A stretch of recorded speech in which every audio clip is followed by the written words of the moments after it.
Right now, you believe strength is about muscle, wealth, or influence, but those are decorations, not power. True strength is invisible. It is the unshakable will that makes kings unafraid to lose everything.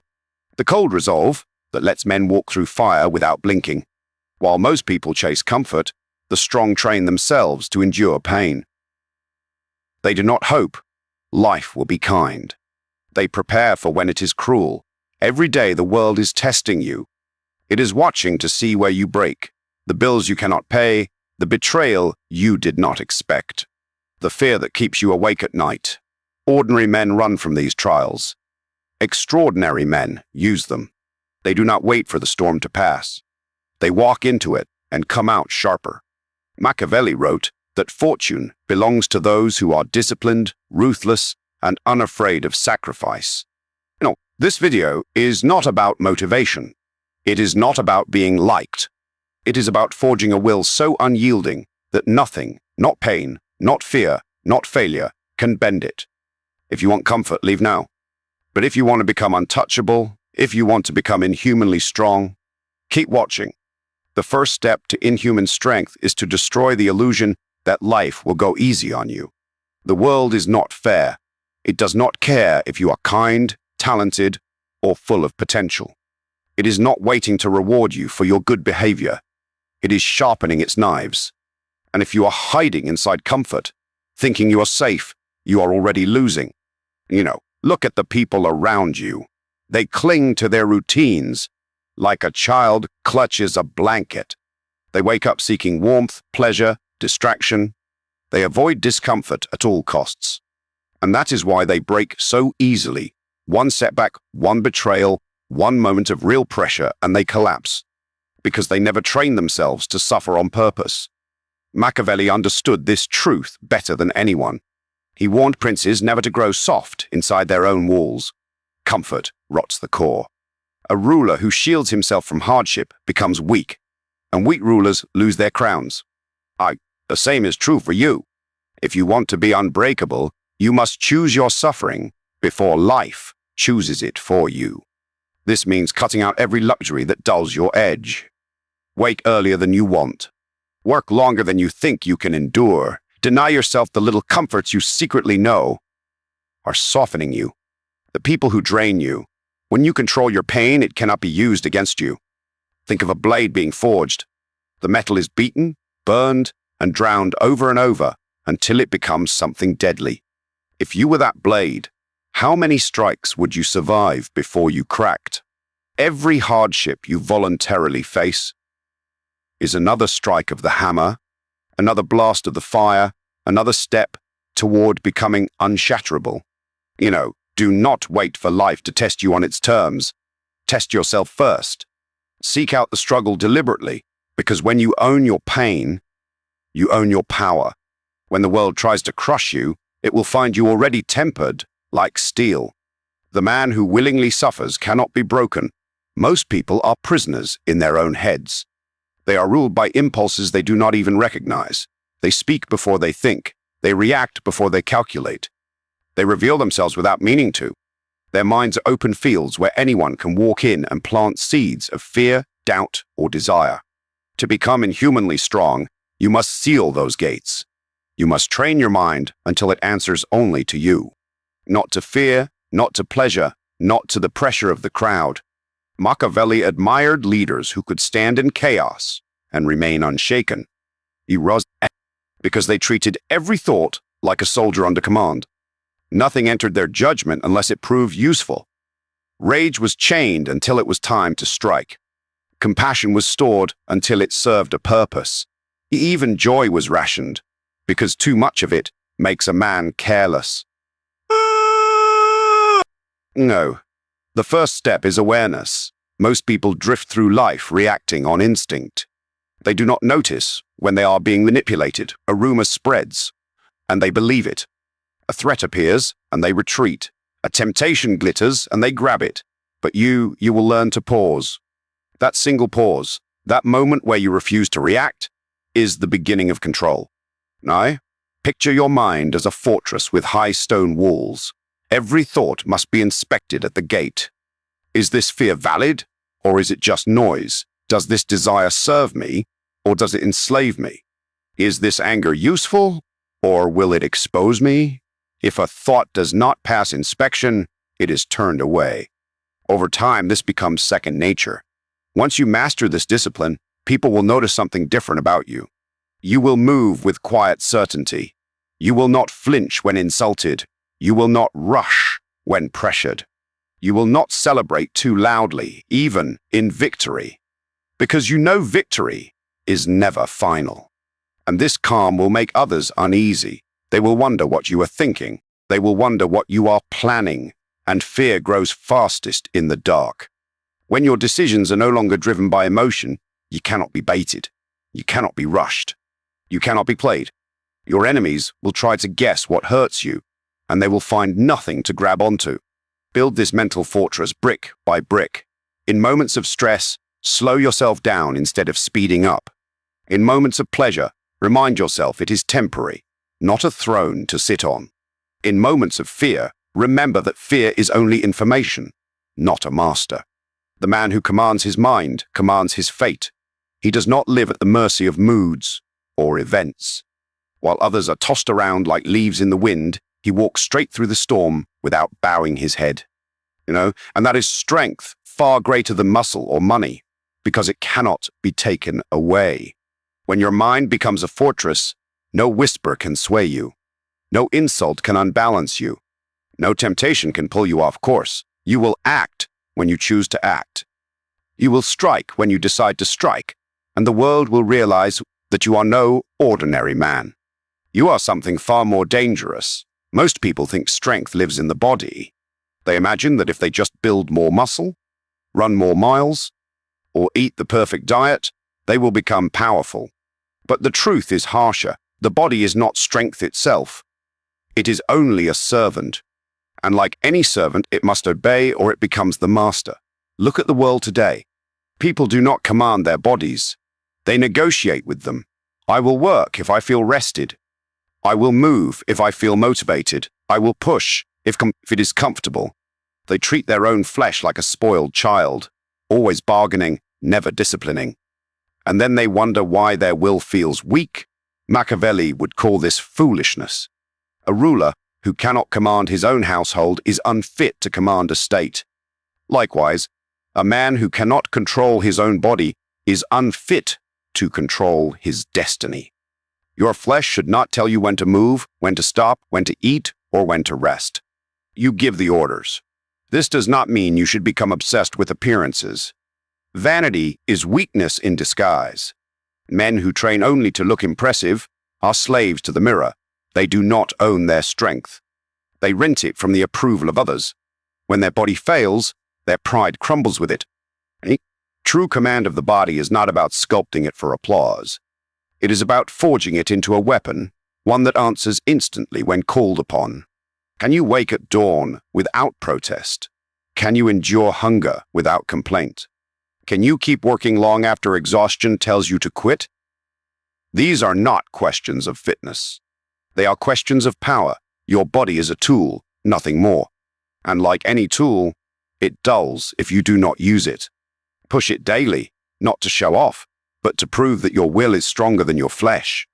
When pain comes, welcome it as proof that your commands are being followed. When fatigue whispers that you have done enough, answer back with one more rep, one more step, one more hour. The weak train to feel good, the strong train to obey themselves. Every drop of sweat is a message. I control you. Every ache in your muscles is confirmation. You belong to me, not the other way around. This discipline bleeds into everything else. A man who cannot push through physical discomfort will never push through real adversity. If you break down because you are hungry or tired, what will you do when the stakes are higher? When betrayal strikes? When fortunes collapse? When enemies close in? Your body is the first battlefield, the testing ground where you learn to overcome resistance before the world throws it at you. And here is the hidden reward. When you stop worshipping your body, you actually grow stronger. You train not to feed your ego, but to sharpen your will. You learn to view the flesh as expendable in service to your mission. This makes you terrifying to those who live for comfort, because they know you will do things they cannot. You will outwork them, you will outlast them, you will suffer more and still keep moving. Machiavelli admired men who treated their own lives as tools to be spent wisely, not treasures to be preserved at all costs. Treat your body the same way. Maintain it, sharpen it, discipline it, but never worship it. A servant who is worshipped becomes a tyrant, and a tyrant body makes for a weak soul. Command yourself completely. When you say move, you move. When you say endure, you endure. When you say fight, you fight. In this obedience lies a deeper strength than any weight you could lift or medal you could win. It is the strength of a man whose flesh bows to his will. And when your own body fears you, so will everyone else. Weak men spend their lives avoiding loss. Strong men spend their lives choosing what to lose. That is the difference. The masses think strength is about clinging to everything, comfort, relationships, approval, security. But real strength is built by cutting away what softens you before life does it for you. Machiavelli understood this law of power. Nothing great is achieved without deliberate cost. Princes who tried to please everyone lost their thrones. Generals who refused to leave soldiers behind lost wars. In the game of survival, sentimentality is a liability. The man who cannot let go is already enslaved by what he clings to. Look at how most people live. They hoard convenience like treasure, terrified of discomfort. They keep unworthy friends to avoid loneliness. They take easy jobs to avoid risk. They hold on to bad habits because giving them up would sting their pride. And because they never choose to bleed, life eventually takes everything from them all at once. You must do the opposite. Treat sacrifice as a weapon you sharpen yourself. Decide what you will burn now so you do not burn later. Give up pleasures that waste your edge. Cut off alliances that weaken you. Walk away from paths that lead nowhere, even if they are easy. Every sacrifice you make on your own terms is an investment, a deposit into your future strength. This is not about needless suffering. It is about discipline with a purpose. Think of a commander discarding excess baggage before a battle. The march becomes lighter. The army moves faster. Sacrifice frees you from weight. It hardens you against fear of loss because you have already trained to live without what others think is necessary.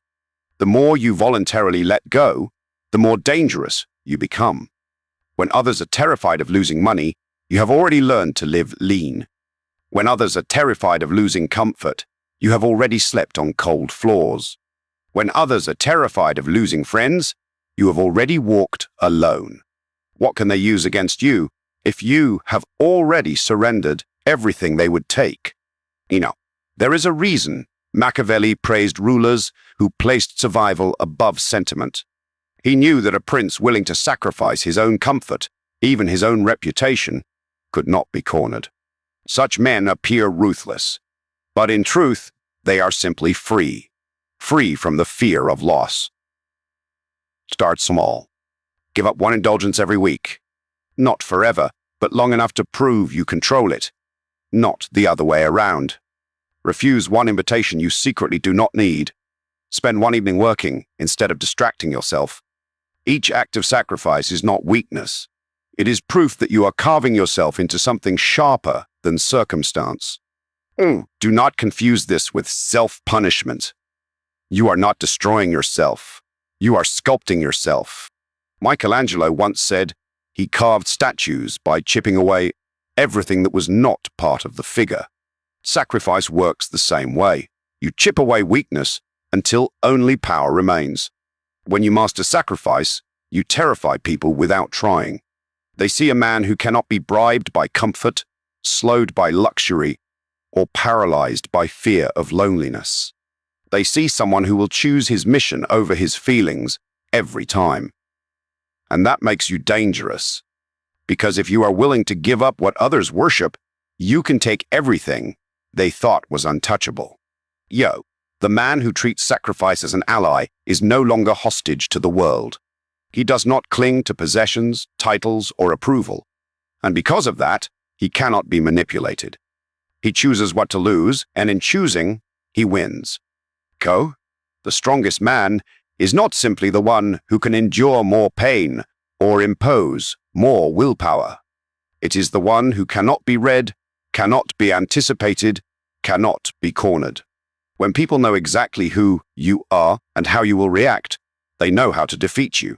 Predictability is weakness disguised as consistency. Most people broadcast their inner world like an open book. Their faces reveal every thought.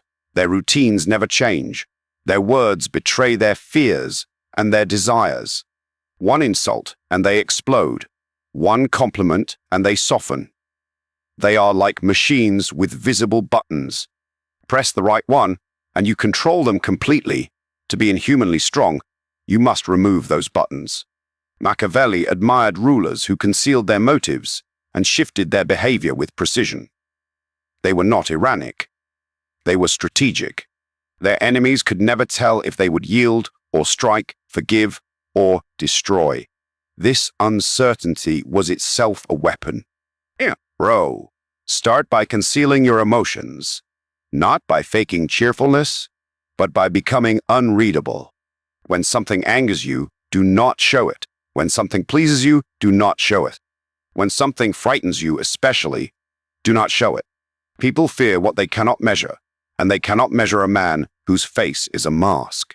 Do not be predictable in how you speak, where you go, who you favor, or how you respond.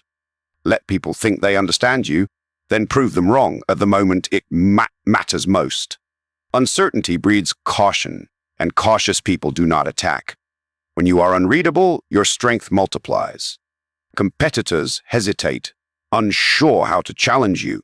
Allies respect you more because mystery makes power feel larger than life. And enemies stop plotting because they cannot tell where to strike. Even betrayal loses its teeth when no one knows which way you will turn. This is not chaos for chaos's sake. Unpredictability is not recklessness. It is control, the ultimate form of control. You decide when to be generous and when to be merciless. You choose when to advance and when to hold your ground. You determine when to reveal your strength and when to hide it entirely. Think of a predator in the wild. The most dangerous creature is not the one that roars constantly, but the one that moves silently and strikes without warning. People fear not only power, but the unknown. If they cannot read your next move, they will imagine it to be worse than it is. And that fear alone becomes part of your power. Machiavelli wrote that a ruler must be both lion and fox, able to fight fiercely when required and able to deceive when direct conflict would be foolish. When you master unpredictability, you embody both. You are not just strong, you are untouchable. When others expect you to beg, stand silent. When they expect you to forgive, strike. When they expect you to rage, smile. When they expect you to surrender, advance. Each time you defy expectation, you teach the world that no one truly knows you. And when no one knows you, no one can own you. The man who cannot be read cannot be broken. His strength is not only in endurance or discipline, but in the fear he creates by being impossible to predict. That fear protects him more than armor ever could. You have now seen every step. Every piece of this path is designed to strip away the softness that weakens most men and replace it with something no one can break. Destroy comfort before it destroys you. Train your mind to rule, not serve. Your body is a weapon, not a shrine. Mystery multiplies power. A man who is both lion and fox is impossible to corner. Real strength is not one skill, one workout, or one mindset. It is total transformation. Your mind must be tempered. Your body must be disciplined. Your presence must be unreadable. Together, these turn you into something rare, a man no one dares to push, a man who cannot be broken, manipulated, or stopped. The question is simple. Will you take the first step? Will you choose pain before it chooses you? Will you command your thoughts and body instead of letting them command you?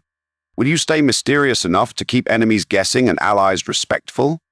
Oh, most will watch and nod. They will return to their soft routines, empty comforts, and predictable habits. But you are not most people. If you have stayed this long, you are already different. Strength is not given, it is taken. And you take it by forging yourself in fire until nothing can bend you. The world is not getting easier. It is sharper, colder, more hostile. But that is your advantage. While others crumble, you will grow harder. While others pray to be rescued, you will be unshakable. Temper yourself. Become steel. And when life strikes, you will not break. You will cut straight through. No, if this message gave you something real, prove it. Hit like, hit subscribe. Keep forging yourself here. The weak will scroll away. The strong will stay and sharpen the blade.